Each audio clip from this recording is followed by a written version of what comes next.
नमस्कार, मैं शुभांगी पांतवणे। महाराष्ट्र टीवी 24 के नागपुर बुलेटिन में आपका स्वागत है। देखते हैं आज की कुछ अहम खबरें।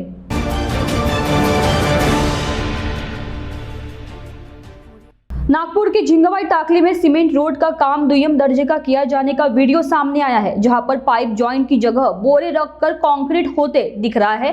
गोदनी से झिंगवाई टाकली की तरफ तकरीबन 4 किलोमीटर लंबी सड़क, करोड़ों रुपए के सड़क निर्माण का ठेका अवी इंजीनियरिंग के द्वारा किया जा रहा है, जो इस तरह गलत तरीके से निर्माण कार्य कर रही है। फरस झिंगाबाई टाकली गीतानगर नागपुर में पाइप उधर से इधर रोड को पानी निकालने के लिए डाला जा रहा है, जिससे बीच में जो है वो बैनर डाला गया है, बोरा रखा गया है और उसके ऊपर अभी कंक्रीट डालेंगे। ऐसा अच्छा काम नहीं हो रहा है, बिल्कुल घटिया कंक्रीट डाला जा रहा है। दोनों तरफ पाइप ऊंचा है और बीच में ढलान है। जो भी देख रहे हैं वो कह रहे हैं गलत हो रहा काम।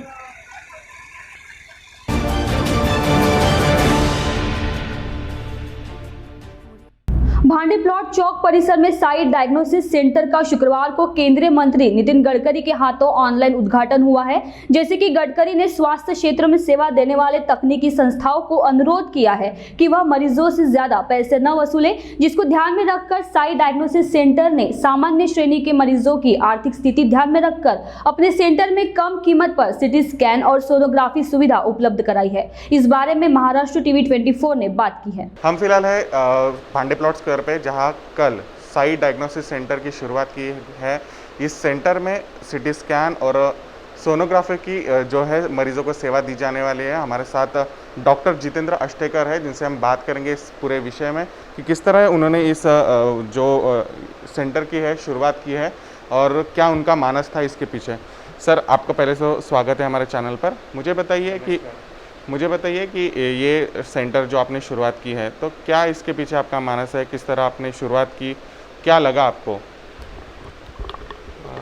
नमस्कार सर, मैं एक रेडियोलॉजिस्ट हूँ। 15 साल से मैं रेडियोलॉजी फील्ड में काम कर रहा हूँ।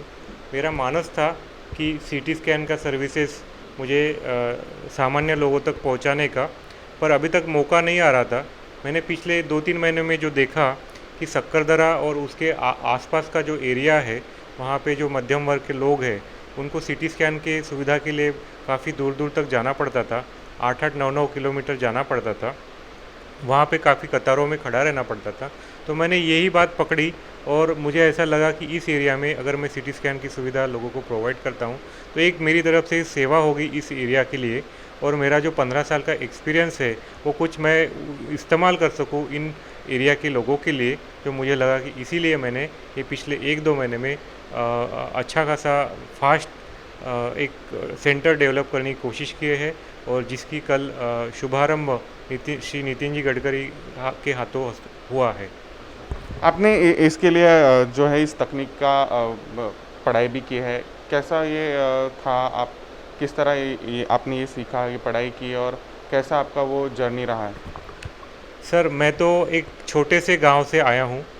एक ब्रह्मपुरी तहसील में आवलगांव करके 4000 लोक संख्या का प्लेस है।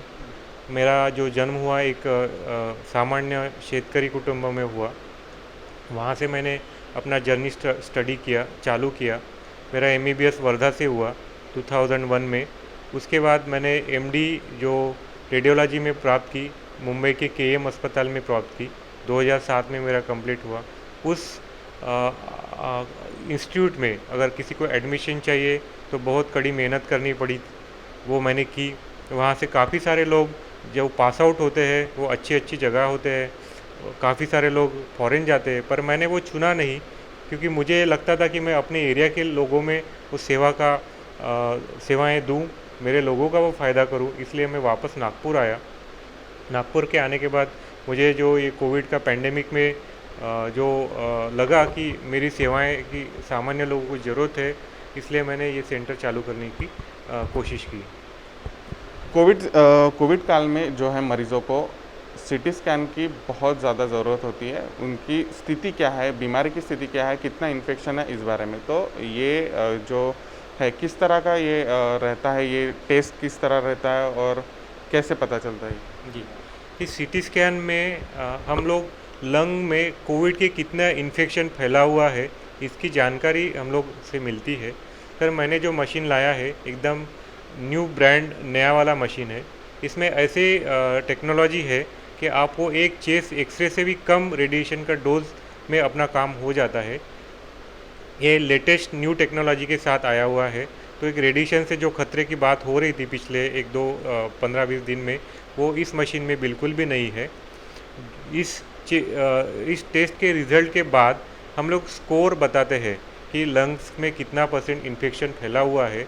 उसके आधार पर जो डॉक्टर्स जो दवाएं देती है, जो ट्रीटमेंट करते हैं कोरोना का, उनको काफ़ी फ़ायदा होता है कि जिन पेशेंट को घर पे रहना है, किन पेशेंट पे एडमिट करना है, किन पेशेंट को आईसीयू लगने वाला है, वो सब पेशेंट का डिसीजन इस सीटी स्कैन के स्कोर के आधार किया जाता है।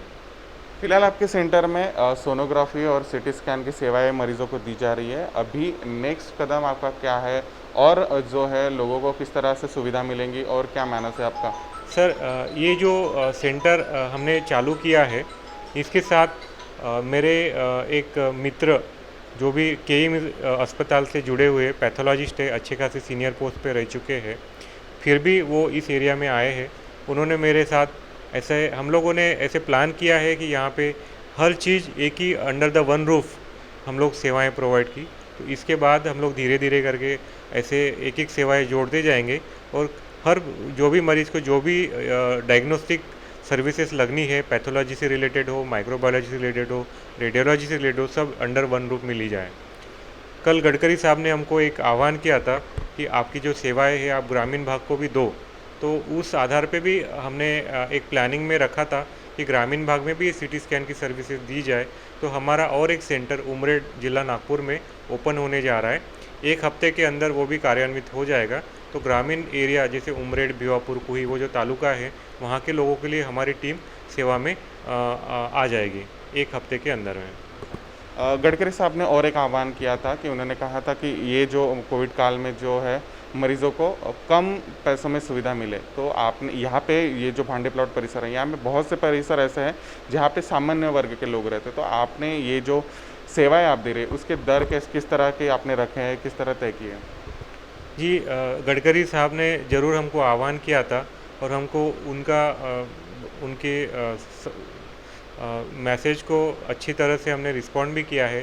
सर के आह्वान के अनुसार हमने जो टेस्ट के रेट रखे हैं वो 20% डिस्काउंट के साथ हम लोग देने जा रहे हैं।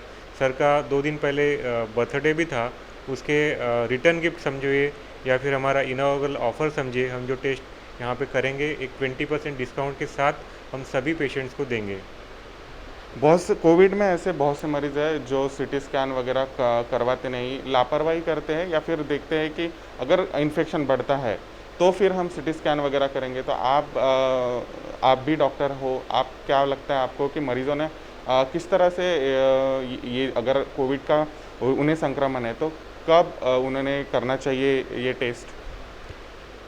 सर जो भी कोविड के लक्षण दिखते हैं उन्होंने तुरंत अपने निजी डॉक्टर को दिखाना चाहिए। उनकी सलाह के बाद ही सीटी स्कैन करना चाहिए।